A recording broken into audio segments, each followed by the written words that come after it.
ಬೆಳವಡಿ ಮಲ್ಲಮ್ಮ ಛತ್ರಪತಿ ಶಿವಾಜಿ ಅವರಿಗೆ ಪ್ರಾಣ ಭಿಕ್ಷೆ ನೀಡಿದ್ರ ತಿಳಿಯೋಣ ಬನ್ನಿ. ಇವರು ಮರಾಠರ ವಿರುದ್ಧ ಹೋರಾಡಿದ್ದು ನಿಜ, ಅವರ ವಿರುದ್ಧ ಬಲಿಷ್ಠ ಸೈನ್ಯ ಕಟ್ಟಿದ್ದು ಕೂಡ ಸತ್ಯ.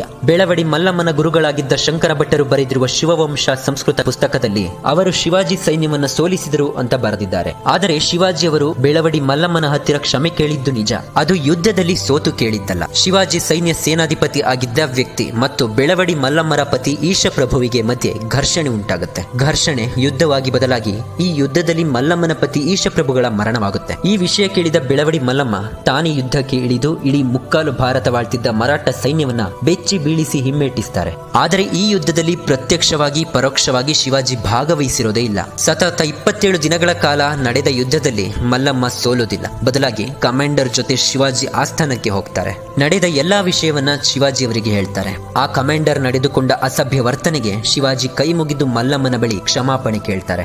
ಆ ಕಮಾಂಡರ್ಗೆ ಕಣ್ಣು ಕೀಳಿಸಿ ಶಿಕ್ಷಿಸಲಾಯಿತು ಅಂತ ಕೂಡ ಹೇಳಲಾಗುತ್ತೆ. ಮಲ್ಲಮ್ಮನ ಶೌರ್ಯ ಸಾಹಸಕ್ಕೆ ಮನಸೊತ್ತ ಶಿವಾಜಿ ಆಕೆಯನ್ನ ತನ್ನ ಸಹೋದರಿಯಾಗಿ ಸ್ವೀಕಾರ ಮಾಡ್ತಾರೆ. ಅಷ್ಟೇ ಅಲ್ಲದೆ ಶಿವಾಜಿ ಮಲ್ಲಮ್ಮನ ಮಗುವಿಗೆ ಹಾಲು ಕುಡಿಸುವ ಶಿಲ್ಪ ಮತ್ತು ಮಲ್ಲಮ್ಮಳು ಶಿವಾಜಿಯವರನ್ನ ಹೊಗಳಿ ಬರೆಸಿರುವ ವೀರಗಲ್ಲು ಯಾದವಾಡ ಎಂಬ ಪ್ರದೇಶದಲ್ಲಿ ಈಗಲೂ ಇದೆ.